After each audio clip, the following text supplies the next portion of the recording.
season long. This is Game on Hockey with Travis Dunn and Scott Taylor. And Scott, the first question I'm going to ask you today is this. Your daughter's in Orlando, Florida. How is she doing? She's doing great. They got through it fine. It's a little flooded there. Disney was a little bit flooded. But she and her young son and her husband are fine. Her husband actually went over to their little local pub that they go to regularly, and they to help the proprietors clean it out so they could open tonight for Thursday night football. So he's been over working at the pub. They have priorities. There's a cold one for them for tonight's game. Well, that's awesome news, Scott. And we our thoughts are with all those folks down there in Florida. There are no words. There's nothing that can describe the devastation that they've gone through. I think it puts in perspective how fortunate we are up here. We don't have hurricanes. A blizzard or two, it puts it in perspective. I don't mind a blizzard, I think. I see Gordy shrugging his shoulders, but, I take that on any day versus a hurricane once every 10 years. So we hope they have a speedy recovery down there. It's going to be a long one, but I'm not sure how the hurricanes, the Lightning are going to be. Their rink probably had some damage. It's in Tampa, and that took a pretty big hit, didn't it? Well, they certainly didn't take anywhere near the hit that they were expected to take. True. Nor did they take anything even remotely close to what happened in Fort Myers. Right. If you've seen the pictures today, that's stunning. There are entire towns that have been wiped out. You can't get to Sanibel Island unless by boat now. The bridge is out. Right. It's going to be an incredible cleanup. It's not going to cost $1 billion or a couple of billion. It's going to cost tens of billions to rebuild Southwest Florida. It's frightening. Now, I heard today on the Detroit broadcast that Ron Gardenhire's home got hammered really hard. He's safe, the family's safe, but they got hammered pretty good. Of course, he's down there from his old days with the Twins, right, in that Fort Myers area near Hammond Stadium. Now, I don't know how JetBlue Park or Hammond Stadium took it. They're far from the Gulf, so maybe things were a little better there. But well, we did the baseball. The whole area got pounded. A baseball update with Ron Gardenhire, and let's talk real quickly. You're a big baseball fan, of course. A big shout out to our FM Redhawks, the champions of the American Association of Baseball. Congratulations to the Redhawks. They're a tremendous team. Absolutely. Well, last night, Aaron Judge hit a little judgmental, Judgian home run, tying Roger Maris. What are your thoughts? And keep it really brief. This is a hockey show. By the way, you're listening to Game on Hockey on 790 KFGO and 104.7 FM. But what's your thoughts on that? Is that the most legitimate home run given the circumstances with Barry Bonds and those guys? I don't want to go there. Okay, that's fine. I went through the Bonds. I was at the entire McGuire chase. I covered the entire chase right till the end. And at that time in the history of baseball, it was not against the rules. I mean, people forget this now. And they talk about, well, they're all on steroids. Yeah, but they didn't have testing. Good point. It wasn't against the rules. And remember, when people found out McGuire was doing it, it was sitting in his locker for everyone to see. And the Associated Press guy said, "What's that?" Yeah, good point. And McGuire very openly told him what it was. And that whole argument is for people other than me, people who are a lot smarter pharmaceutically than I am. In terms of this record, I think it's wonderful.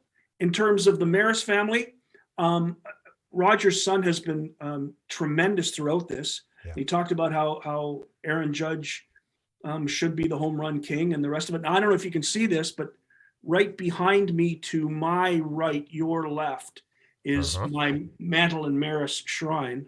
There it is. And then if you're on YouTube, we're on YouTube Live. You can tune in and see that. Search Game on Hockey with Travis Dunn. Yeah. I'm a huge fan of Roger Maris. I was a huge fan when he played for the Yankees. I have some stories that one day we'll get to.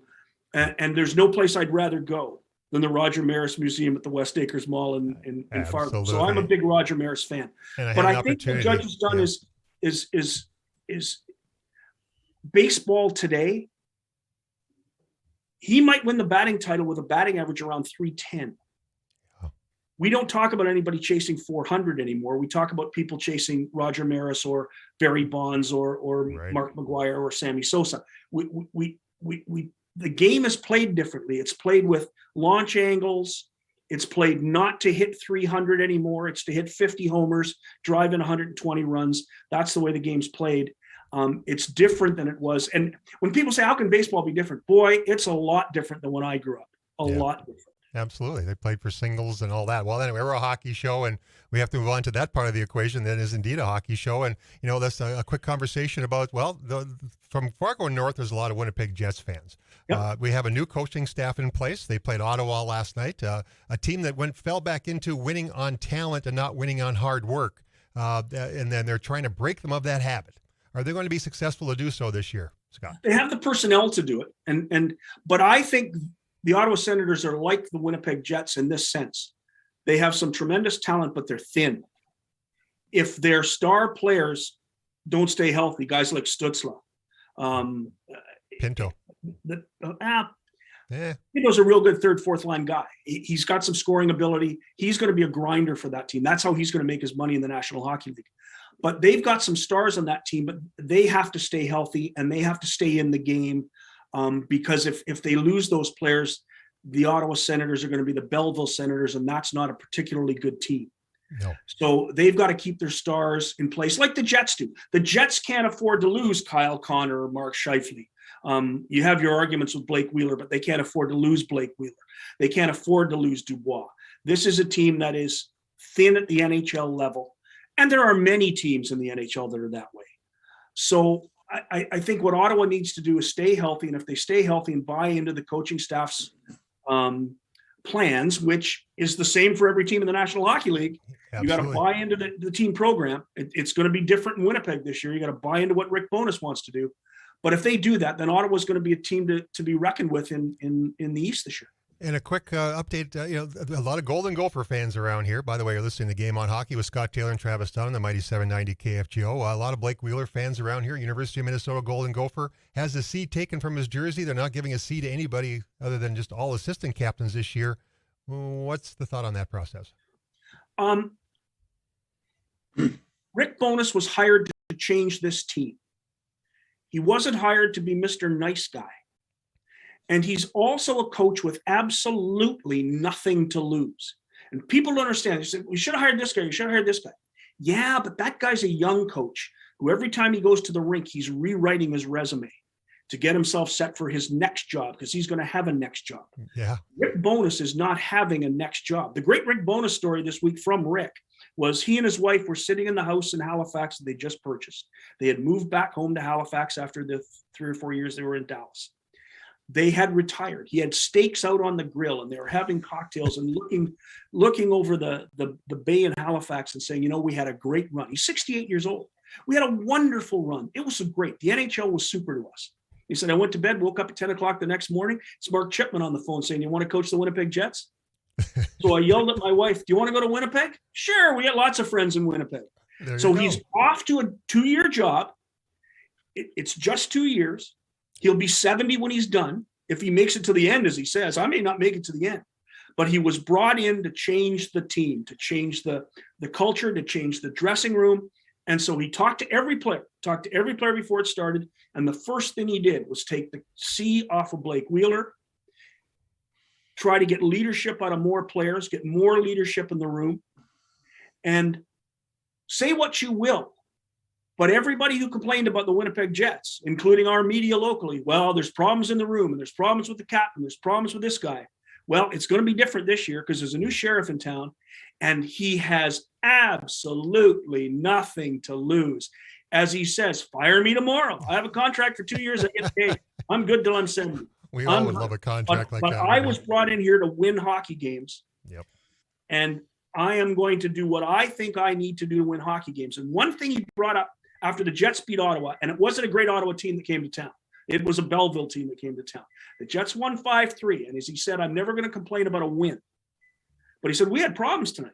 We had big problems. And the biggest problem we've got with our veterans, and they've got to lead the kids, is we can't have 55-second shifts and turn over the puck. Because if you have long shifts and turn over the puck, you play slow.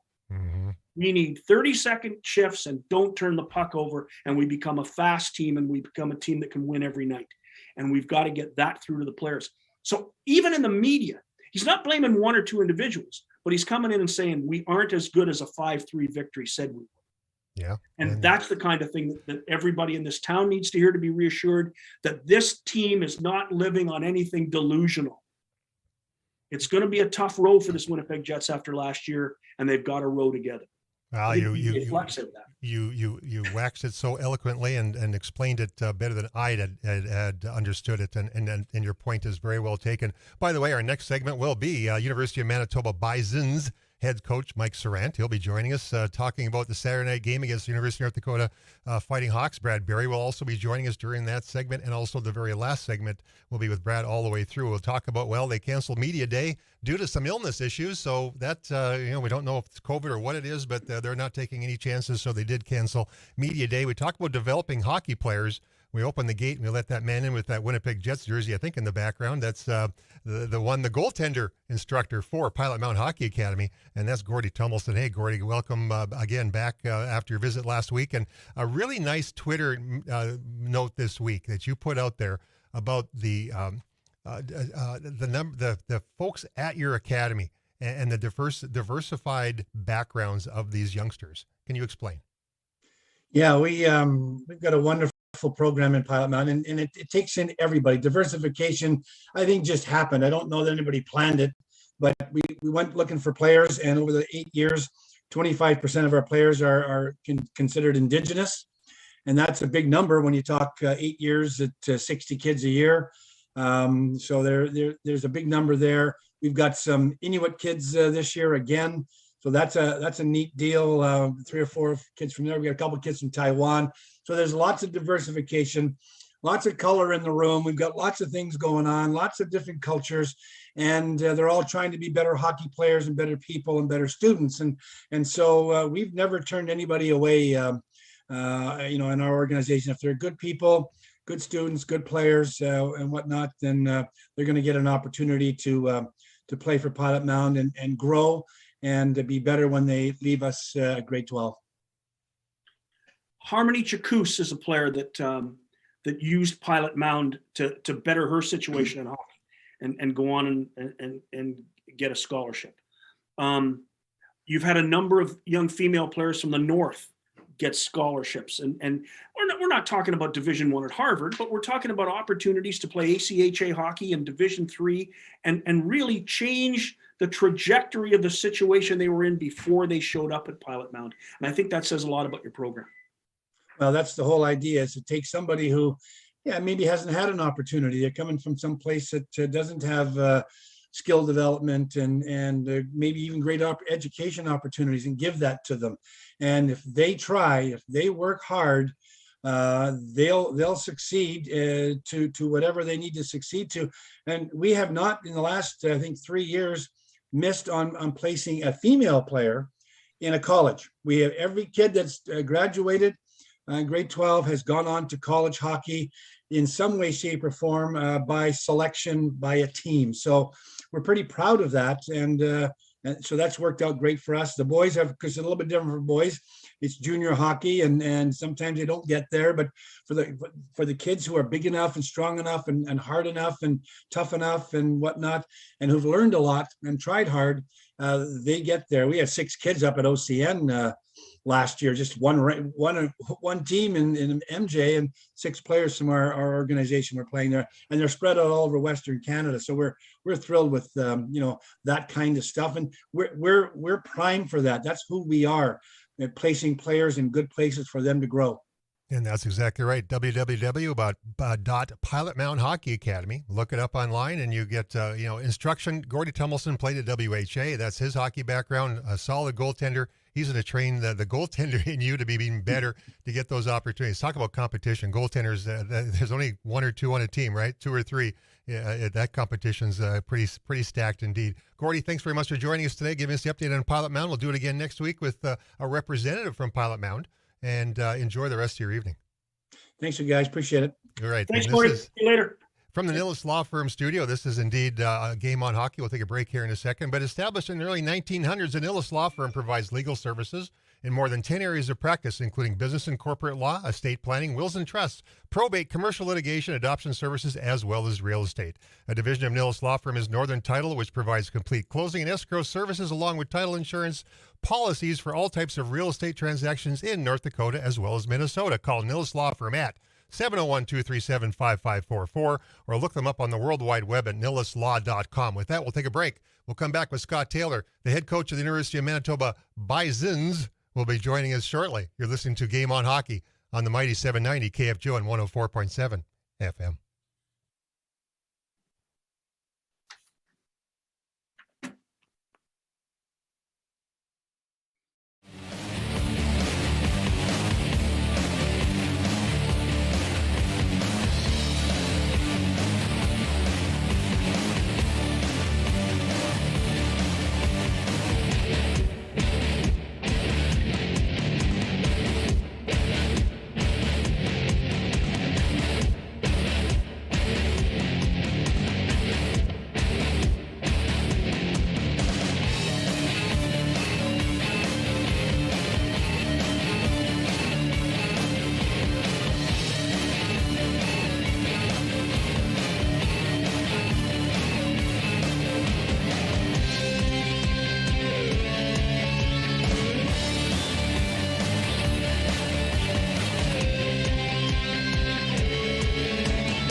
Well, if you're tuning in to listen to Drive Time on the mighty 790 KFGO, well, this is hockey time, hockey drive time. Let's call it. We should have called it that, Paulie. With Paulie Lenz, he's doing a fabulous job running the board back there, making sure we run on time today, and everything's running smoothly, and we do appreciate that. And this segment brought to you by the Ralph Engelstad Arena and the Sioux Shop. Well, this weekend, leading up to the North Dakota and Manitoba series, game, it's not a series, it's one game Saturday night. $20 tickets are available. They are raising the Penrose Cup banner. So make sure to head up to Grand Forks, wherever you may be, get there and get there early. Do a little shopping in the Sioux Shop. Get ready with upcoming hockey season in style. Visiting the Sioux Shop, they've got all the latest jerseys, quarter zips, hoodies, and more, plus headquarters for exclusive USA Hockey Hall of Fame game in Vegas apparel. You have to get those new jerseys. The black ones look pretty spectacular, and Brad Berry will be able to share that information with you as well. Those black jerseys are pretty awesome. I'm sure he has a good collection of them. Also featuring UND football, basketball, volleyball, soccer, T-shirts, and more. The Sioux Shop and the Ralph Engelstad Arena, thank you very much for being a sponsor of this show on a weekly basis. And with that, we open the gate. And the coach of the University of Manitoba Bisons, and I want to make sure to stress that, is the Bisons. I'm from Manitoba, so I'm very aware of that. Mike Sarant, welcome to the Game on Hockey. I appreciate you joining us. Oh, thanks, Travis and Scott. It's a pleasure to be here. Good to talk hockey. Michael, you roll into UND on Saturday night. Your first game. I think it's Brad's first game. It'll be an opportunity to do something I don't think you guys have done for a couple of years because of COVID. And then you roll in and you get to see them raise the Penrose Cup banner. That's they're going to be fired up. You're going to be fired up too. Now we always pick those dates where they have a big celebration of a championship, and the fans are, it's pretty electric in there. But we're excited to come back down to Grand Forks. It's been a few years, as you mentioned, Scott, since COVID's been not allowed us to make that trip, and we're always very grateful to Coach Barry and the UND to host us each year. It's an amazing experience for our players to go down there and get that high level of competition, which forces our players to get out of their comfort zone, and you only get better by playing better competition. So in terms of performance and development and growth of our team, it's a very valuable experience, and also just the opportunity to play in that spectacular building in front of the amazing fans in North Dakota. It's a real special experience for our players, and we're again grateful for the opportunity to come down and compete against UND. I was looking at the roster you have, Mike, and there are some Americans on the roster. Now, it was last year's roster, and this year's has not been updated. There was a player from Bemidji, I believe, in your roster. How excited would those guys be? Because you also turn around and play in Bemidji on Sunday as well, correct? That's right. Chase Hartsy's from Bemidji, and he played in the Western Hockey League with the Winnipeg Ice and Moose Jaw. So he's been with us a couple of years now. A really skilled, intelligent defenseman, and yeah, I'm sure he's going to have a lot of family out to see him play. He's very excited about coming home. Is that a rarity for you in a situation where you often get Canadian players who finished in the Western League to play for you or finished in the Manitoba Junior League to play for you, to get an American player to play for you, although, in fairness, his journey has been different than a lot of American players? Well, we have had a few Americans in the past, Scott, and it is something that we try to actively recruit. Because the American players who choose not to go the college route, the NCAA route, and go to the Western Hockey League, once they're done, they have their scholarship money, and they're not eligible to play college hockey in the United States. So youth sports in Canada provides a great opportunity for those players who want to take advantage of their scholarship from the Western Hockey League and then go on and play pro after their time with us. So, and Minnesota, of course, being bordering with Manitoba, we would be the closest university to them. So it makes sense for those players who are looking at that, combining that hockey and academic opportunity. It's really a great opportunity for them to come just north here. Well, here's an opportunity right now, Mike. Brad's on the call. I can see him on the Zoom part of this equation, which is always fun because we get to see the guys join. But here's an opportunity to do some recruiting down here. There's only X amount of seats available, 62, 63 Division I programs, ACHA and so on. The competition level to get those seats is growing and growing and growing. Tell someone about the University of Manitoba. I'm very aware how good that university is. A lot of friends graduated from there. Top-notch education, great facilities. Here's an opportunity to do a recruiting call right now, even with Brad Barry. Brad's not listening, but do a recruiting on this one. Tell someone why they'd want to even consider heading north to the city of Winnipeg. It's a great city, great place to play hockey.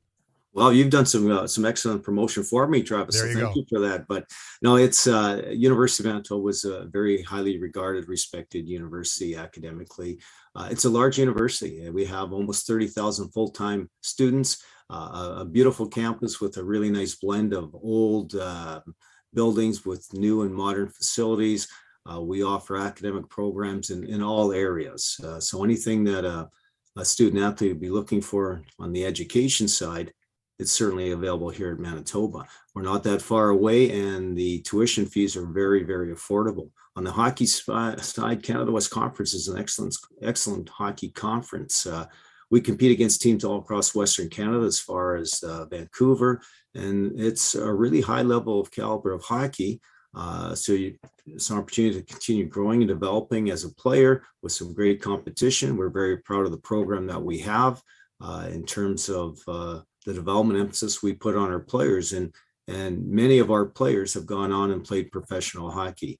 A lot have gone to Europe, some in the American Hockey League, some in the East Coast League. So it's, as you said, it's a fantastic city, great standard of education, top-notch hockey in Canada West.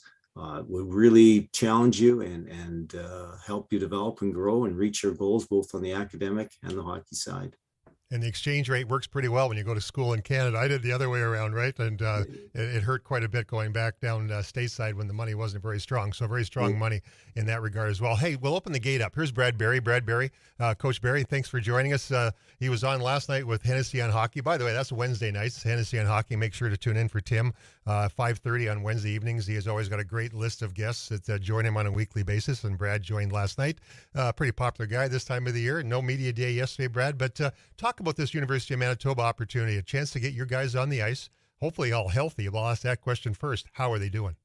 Yeah, first of all, we just had a little bit of the flu bug run through our guys here a little bit. You know, we got to practice on Monday, and we had a number of our guys out, weren't feeling really great. And but that's it. It was just kind of the flu virus going around. We got the majority of them back right now, and we still got another day and a half here before the game. And yeah, so it was a situation where hopefully it went through us now, and will hopefully won't affect us later on down the road here. So.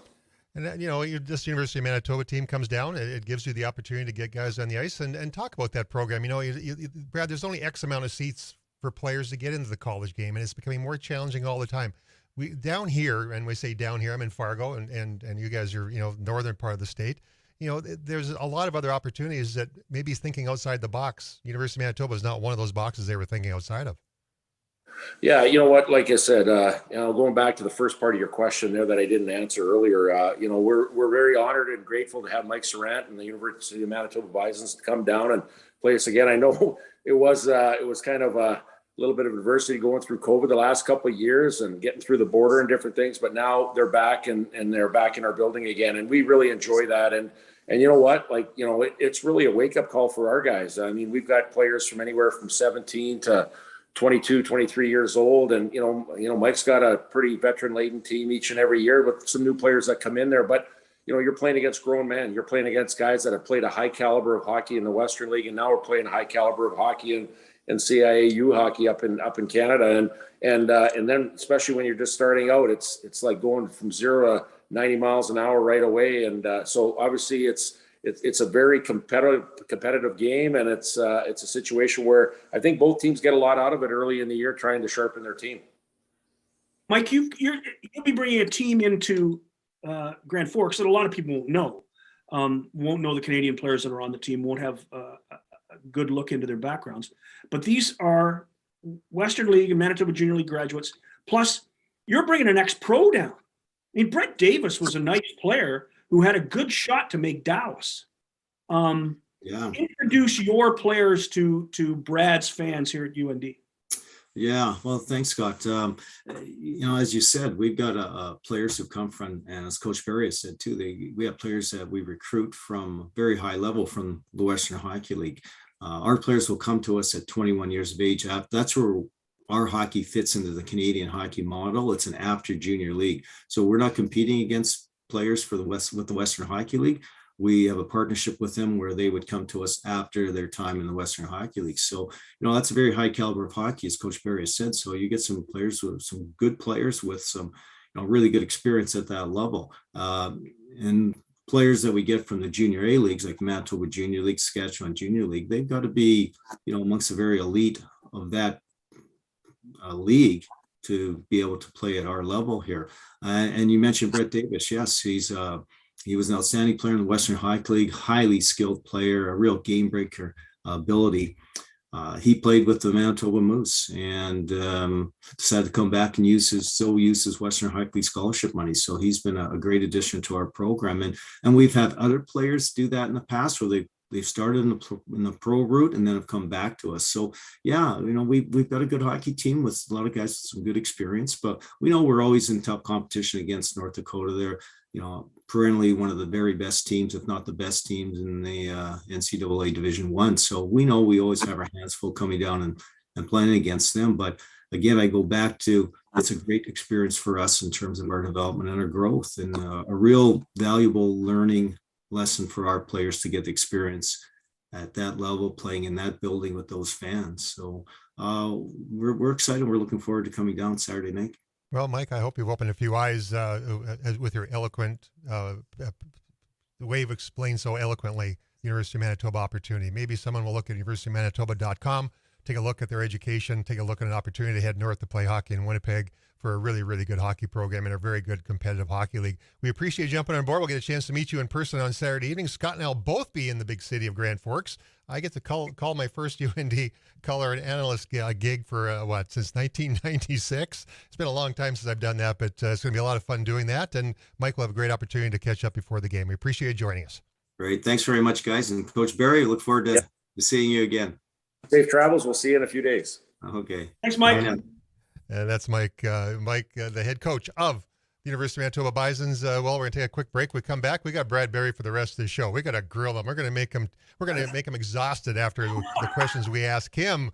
And as we have another 25 minutes to fill with Brad, and we'll ask some great questions. Well, a lot of fun with Brad. There'll be some hockey questions, some lake questions, some golf questions in there as well, because we cover all the subjects. But this is Game On Hockey. You're listening to Game On Hockey with Scott Taylor, Travis Dunn on the mighty 790 KFGO and 104.7 FM.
From the Nillis Law Firm studio The mighty 790 KFGO and 104.7 FM. Thank you for joining Game on Hockey with Travis Dunn and Scott Taylor each and every Thursday. And of course, next Thursday will be a Friday. It'll be done from the press box at the Ralph Engelstad Arena as we get ready for the first home series of the year against Holy Cross, right? Holy Cross, gotta get that straight. I'll be doing my first game here this Saturday, and excited to do so as a color analyst with Tim Hennessy. So please make sure to join us on the mighty 790 KFGO as we are part of that network. To make sure also to follow us on Twitter at Travis G Dunn 1 and S Taylor Sports.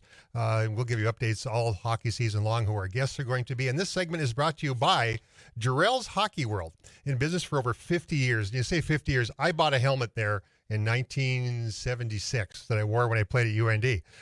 It's 2021 U.S. Bauer Retailer of the Year right here in our backyard. You have access to experts who will outfit you in what you need to succeed on the ice, because hockey is what they do. Bauer Game Fit Dealer allows them to scan your head, feet, shooting style to ensure best performance. As a former player, I sure could have used that custom fit opportunity. Wherever you're hearing this message, Jarrell's has a good stock of CCM, Warrior sticks, bags and equipment, True skates and sticks, and introducing new for the season, True goalie equipment and sticks as well. Winwell off-ice training items, and a great selection of Vaughn goalie gear.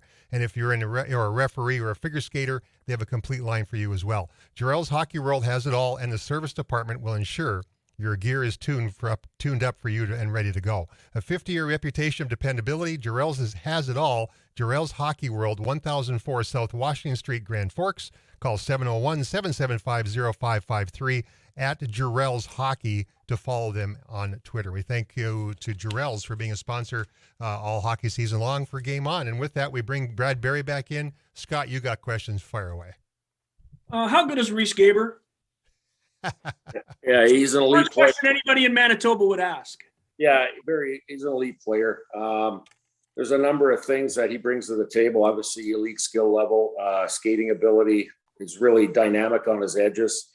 Not a big body, but plays much bigger than he is. And, when he goes into a corner on a forecheck, I'd say 9 times out of 10, he'll come out of the corner with the puck. And kind of the last guy that was an undersized guy that we had in our lineup that would do that was Troy Stecher. Kind of reminds me a little bit, even though Troy's a defenseman, but a guy that has a relentless will every shift.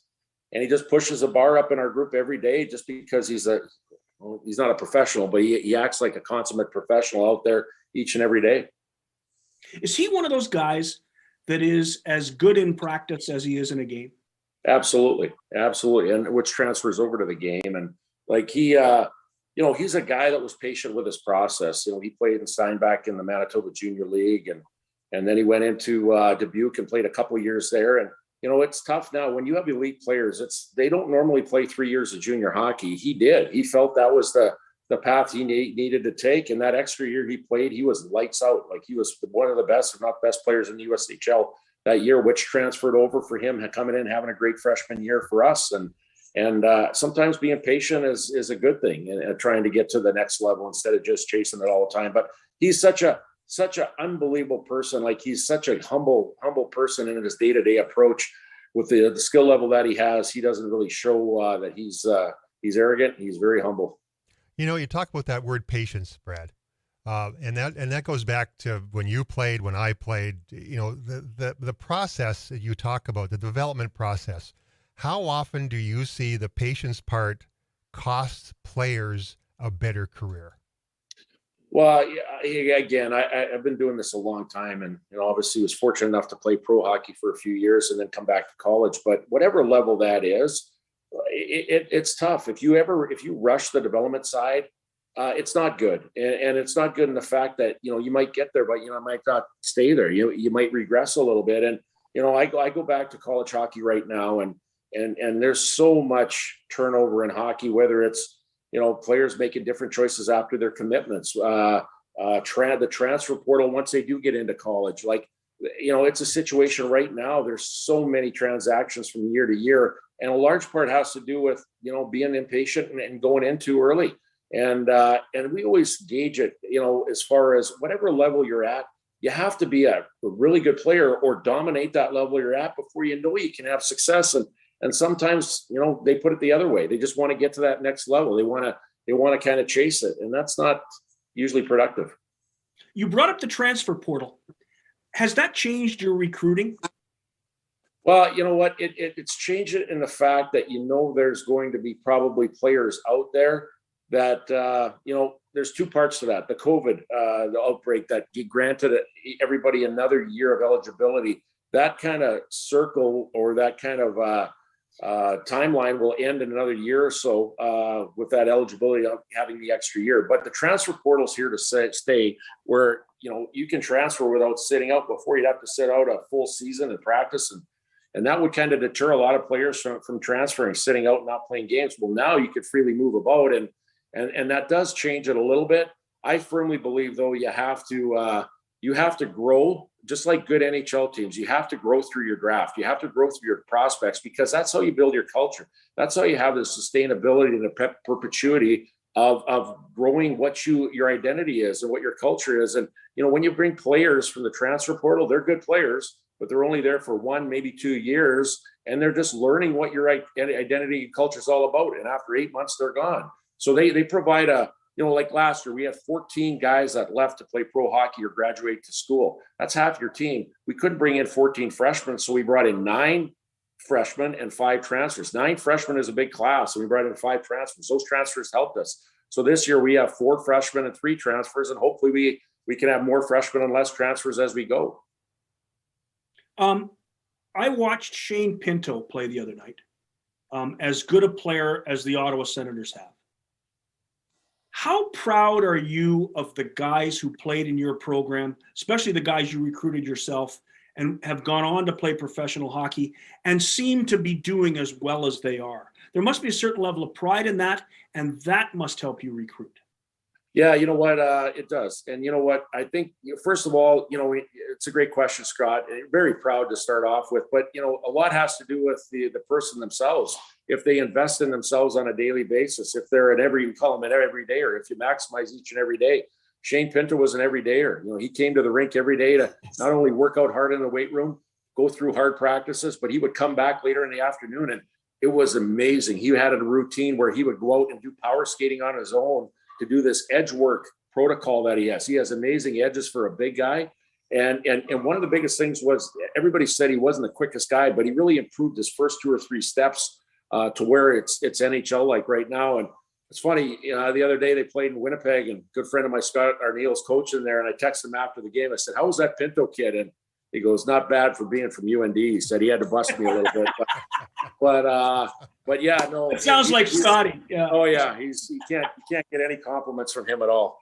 So, anyways, yeah, we're proud of him, and as well as a lot of other guys that come to our program and invest in themselves every single day. I was on the Has-Beens last night.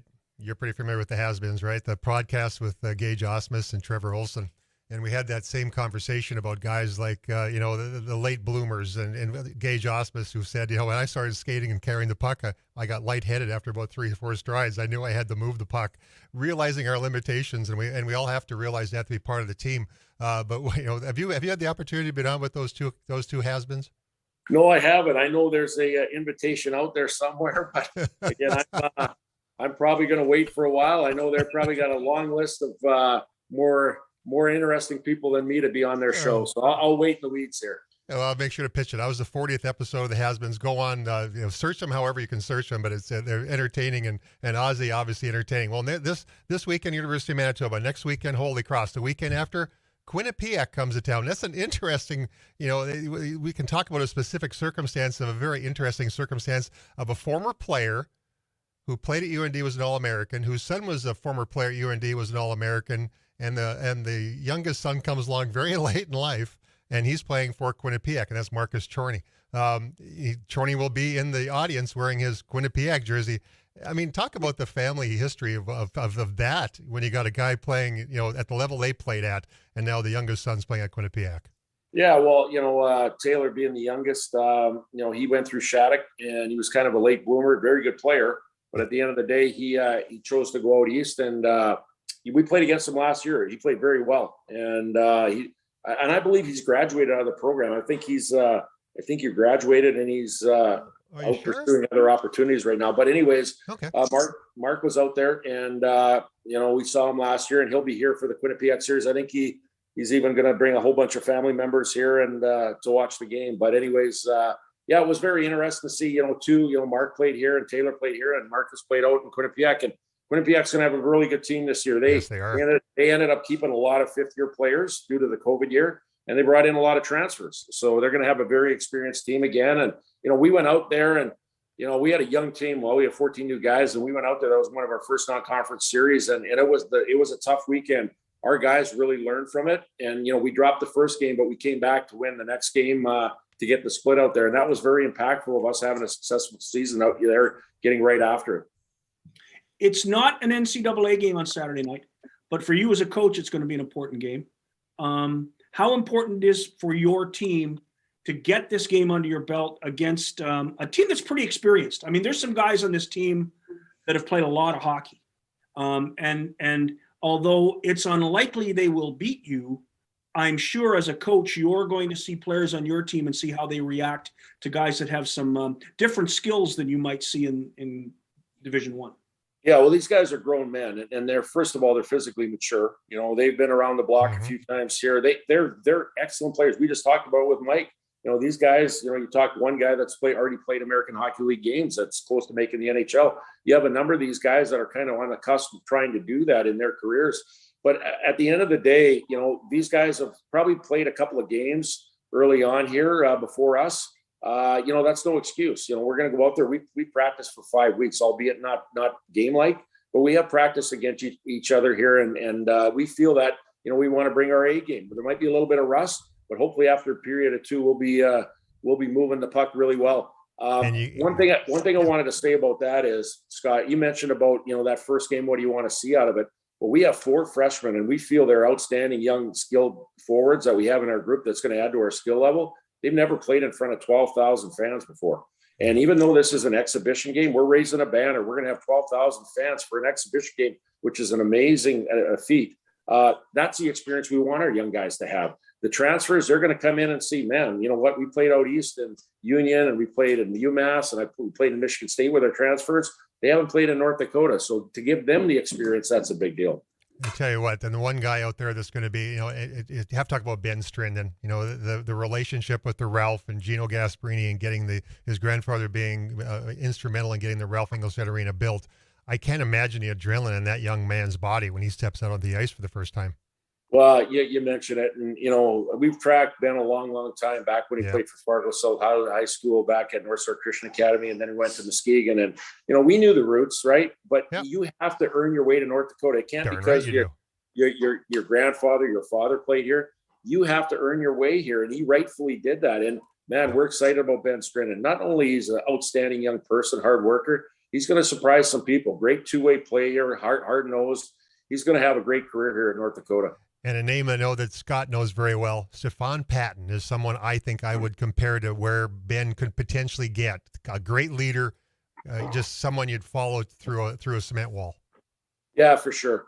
Steph was he was a captain of our team here. He came in not heralded at all. He had to work his way into the lineup. He was a mainstay after that, and to the point where he was a captain on a championship team when he was here.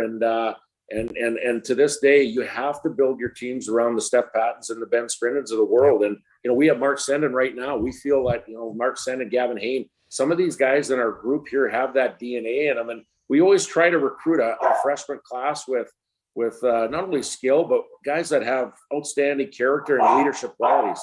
Yeah, absolutely. And speaking of leadership qualities, the dog wants to go outside, so go lead that dog outside. Hey, we'll see you Saturday night at the big rink. Well, again, and Scott's going to be there. We'll have a good chance to catch up before the game. Absolutely. It'd be great to see both of you guys. And give my best to Suzanne. Should I see her getting the dog? I know.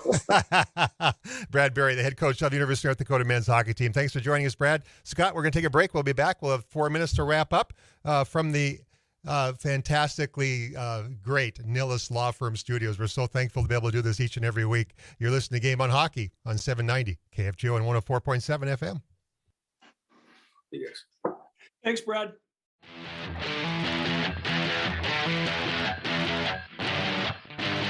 Get amongst it, get on out there, get on it, get amongst it.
from the Nilles Law Firm studio. Hey, you know what? It's still golf season out there, right? You got to go buy some new golf. You have to get new golf gear this year.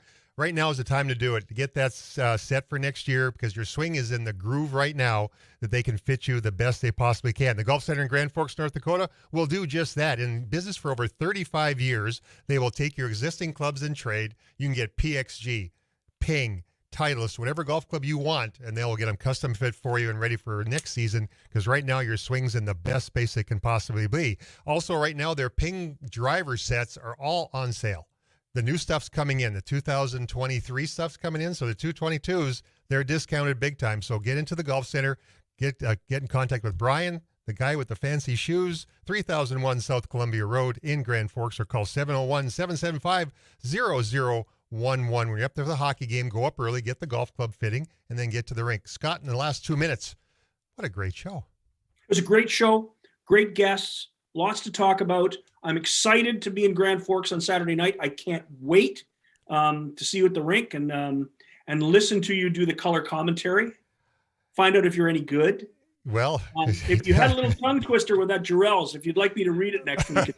Yeah, I'll give that one to you. Also, by the way, Dolphins at Cincinnati after this, so right. A little bit of NFL football as well. But you're right, we'll get a chance. You want to meet Scott Taylor? Come to the Ralph. We'll introduce you to Scott Taylor. I get a lot of comments. People love what you bring to this show, and I appreciate you joining me each and every week to do this, because this is a blast, and things ran smoothly. We're on YouTube live beautifully, so if you want to see our smiling faces, you go on there, but it also will be there after, so if you want to catch that as you're driving down the highway, please feel free to do so. On Saturday morning, my guests on Around the Rink at 9 a.m. on 740 Fan, our sister station, Dave Starman will be joining me. We're going to talk about the coaching carousel and the young coaches in college that may be making the next step up to that next level. Anthony LaPanta, the play-by-play voice of the Minnesota Wild, will be joining me. And Jody Hodgson will give us an update on all of the activities scheduled for Viva Las Vegas time, when the University of North Dakota takes on Arizona State University just about a month from now. So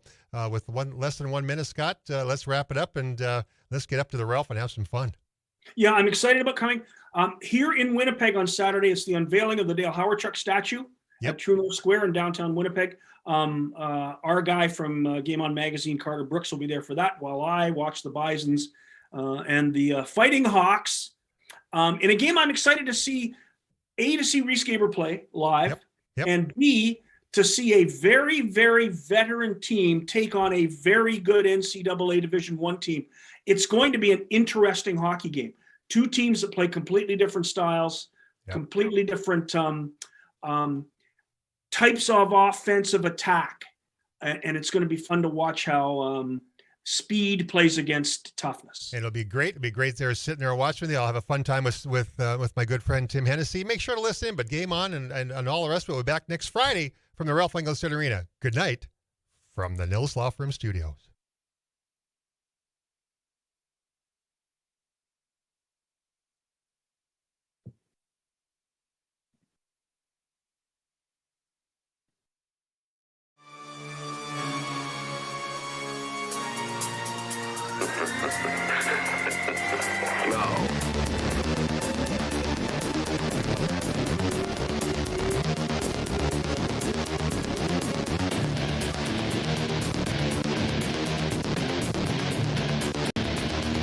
It belongs to a creature from outer space.